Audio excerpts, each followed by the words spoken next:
Halo guys, apa kabar? Jumpa lagi dengan saya Eko Ivan. Kali ini saya mau berbagi sharing tentang laptop atau komputer kita lemot. Apa sih masalahnya dan bagaimana solusinya? Nah, kita kalau komputer atau laptop kita lemot nih, ada berbagai masalahnya. Pertamanya biasanya di software, yang kedua biasanya di hardware, dan yang ketiga biasanya kebiasaan buruk kita atau human error. Nah, apa aja sih yang di software? Yuk kita lihat ya. Masalah di software, yang pertama, yang paling sering adalah virus. Ya, komputer atau laptop kita sering kena virus. Nah, di situ solusinya apa? Kita membutuhkan suatu antivirus. Kalau saran dari saya, yaitu antivirusnya kita pakai satu macam aja, yang berbayar. Ya, kalau yang gratis sih ada sih gitu. Tapi solusinya yang terbaik adalah pakai antivirus yang berbayar. Yang kedua, biasanya program crash. Nah, kalau komputer kita hang atau lemot itu kadang biasanya ada muncul notifikasi tuh. Nah, kadang kalau kita nggak sabar kan kita klik gitu kan yang ditanda silangnya atau ditanda oke-nya tanpa baca lagi. Nah, biasakan untuk baca tuh notifikasinya itu apa. Biasanya tertulis tuh di situ apa. Nah, biasanya kalau misalnya ada tulisannya apa, coba hapus dulu program yang bikin crash tuh. Ya. Kita bisa uninstall program yang bikin crash atau delete program yang bikin crash. Terus selain itu contohnya apa sih yang program biasa bikin crash? Biasanya antivirus double. Nah, ini pengalaman saya pribadi ya. Jadi kalau kita pakai antivirus apalagi yang gratis tuh kan biasanya kita pakai beberapa tuh. Nah, itu kadang ada yang tidak kompatibel. Jadi incompatible. Itu biasa bikin crash atau lemot bahkan hang komputer kita. Jadi satu-satunya cara ya hapus tuh antivirusnya, hapus dulu semua nanti baru download ulang. Ya, paling kalau mau ya yang bayar aja gitu.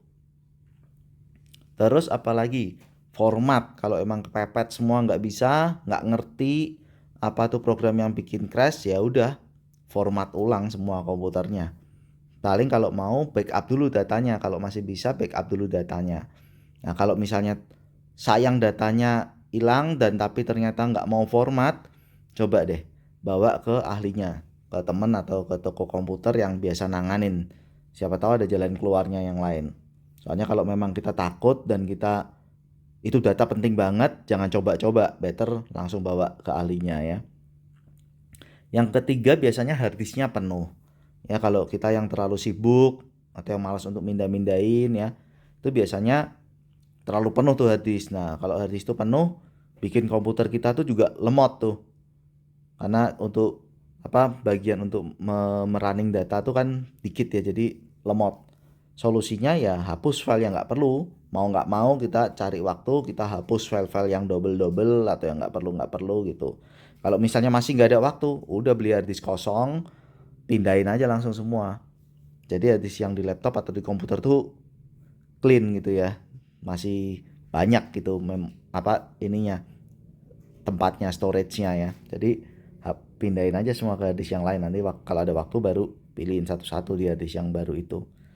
Nah, yang keempat, memori kita penuh.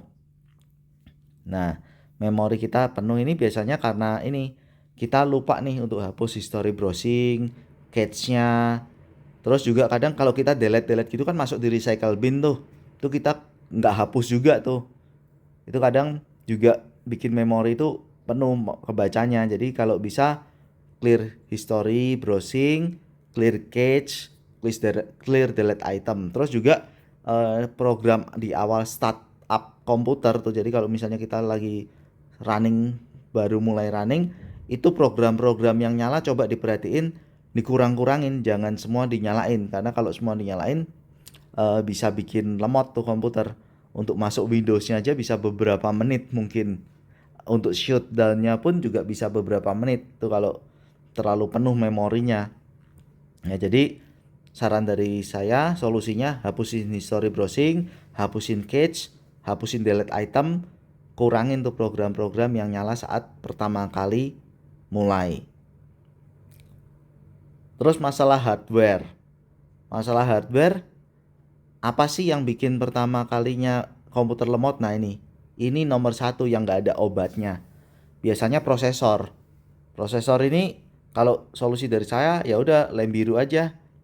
Soalnya kenapa? Karena kalau kita ganti prosesor itu harganya hampir sama dengan ganti baru komputer atau laptop kita. Loh, kok bisa? Ya, coba kalau sekarang kita masih pakai Pentium 1, ya kan? Kita mau ganti yang sekarang sudah sampai i7, i9 ya kalau nggak salah ya. Udah sampai i9, ya nggak usah susah-susah ganti ke i7. Motherboardnya udah nggak support pasti. Udah gitu harddisknya udah beda.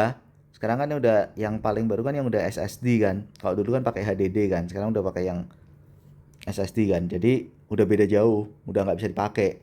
Bisa sih yang harddisk lamanya kalau di komputer PC ya, tapi kalau di laptop nggak bisa kelihatannya slotnya udah beda. Ya jadi kalau kita ganti prosesor kita harus ganti motherboard, mau nggak mau casingnya juga ganti, ya kan, terus harddisknya juga ganti, terus memorinya juga ganti, ya bedanya apa sama beli baru kan gitu kan. Paling yang bisa dipertahankan kalau komputer ya monitornya, mouse-nya sih kalau yang model lama pun harus kita beli konektornya lagi untuk yang bisa ke model baru. Keyboardnya juga sama, kalau yang dulu kan masih colokan itu kan, jadi harus diganti yang USB itu ada sih konektornya kalau mau. Punya saya sih masih pakai yang lama sih, bisa. Terus apalagi harddisknya lemah. Nah nih tadi kalau sering kepenuhan kita nggak cepet-cepet bersihin, nggak cepet-cepet kurangin, nah itu harddisk bisa bikin lemot. Cara satu-satunya ya format aja coba tuh harddisk, ya kan? Kita coba format dulu, terus kita coba ulang lagi. Tapi kalau memang udah nggak bisa ya terpaksa kita ganti baru harddisknya atau kita tambah tuh. Jadi harddisk yang lama khusus buat menyimpan data aja. Ya, tapi saran saya jangan data yang terlalu penting sekali ya, takutnya kalau tiba-tiba error beneran udah nggak bisa diambil datanya. Ya paling aman sih ganti baru ya, kalau saran dari saya. Yang kedua, memorinya terlalu kecil. Nah ini untuk komputer laptop lama kan memorinya kan masih yang 1 GB gitu ya. Padahal sekarang itu kalau yang minimal tuh kebutuhan tuh mungkin sampai 3 GB, 6 GB itu kebutuhannya minimal. Nah, jadi saran dari kami tambah memory cardnya. Misalnya ada 1 GB, tambahin 1 GB lagi gitu kan. Kalau ada 3 GB, tambahin 3 GB lagi ya kan. Yang jelas harus seimbang ya. Kalau misalnya slotnya cuma satu ya udah ganti yang lebih gede memorinya gitu. Jangan jangan pincang ya, misalnya 1 GB sama 3 GB atau 1 GB sama 2 GB gitu, itu jangan, nggak disarankan karena itu bisa bikin hang atau crash bisa bikin lemot lah, bisa bikin nggak jalan juga gitu. Nah kebiasaan buruk nih, ini nih yang sering kita nggak perhatiin nih. Kebiasaan buruk ini atau human error ini bisa bikin hardware maupun software kita lemot, bikin masalah. Nih, kenapa? Apa sih itu mematikan laptop atau komputer dengan paksa?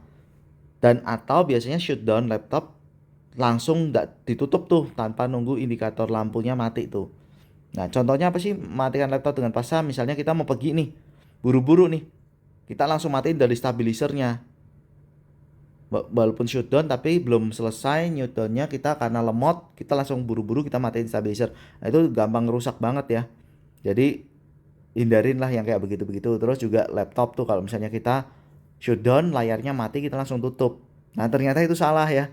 Jadi itu harus kita tungguin sampai lampu indikatornya mati bener-bener baru kita tutup laptopnya. Ini dari pengalaman saya. Jadi itu bikin harddisknya lemot, terus memorinya juga ikut lemah gitu ya. Nah gitu ya teman-teman ya, nih pengalaman-pengalaman yang saya sharingin ke teman-teman supaya bisa bisa berharga, menjadi pengalaman juga buat teman-teman. Siapa tahu masalahnya terpecahkan ya dengan mendengarkan video saya ini. Nah ini yang terakhir, 4 langkah mudah untuk memberi kami semangat nih biar bisa berbagi terus sama teman-teman, bagi pengalaman kami, sharing hal-hal baru, sharing-sharing kuliner yang baru, kamar-kamar hotel yang bagus gitu ya. 4 langkah mudahnya, yang pertama tolong like video ini, terus subscribe channel kami ya, pencet tombol lonceng supaya kalau ada video baru teman-teman nggak ketinggalan gitu ya, bisa ngerti ya. Dan tolong bagikan ke teman-teman lain yang membutuhkan supaya teman-teman juga yang lain juga ngerti lah sedikit-sedikit, paling enggak bagaimana ngatasin masalah-masalahnya, atau oh ada referensi apa sih yang lagi hits gitu ya. Referensi nginep hotel mana sih yang bagus gitu ya. Jadi tolong dibagikan. Terima kasih ya teman-teman. Nanti sampai ketemu di video kita selanjutnya. Bye.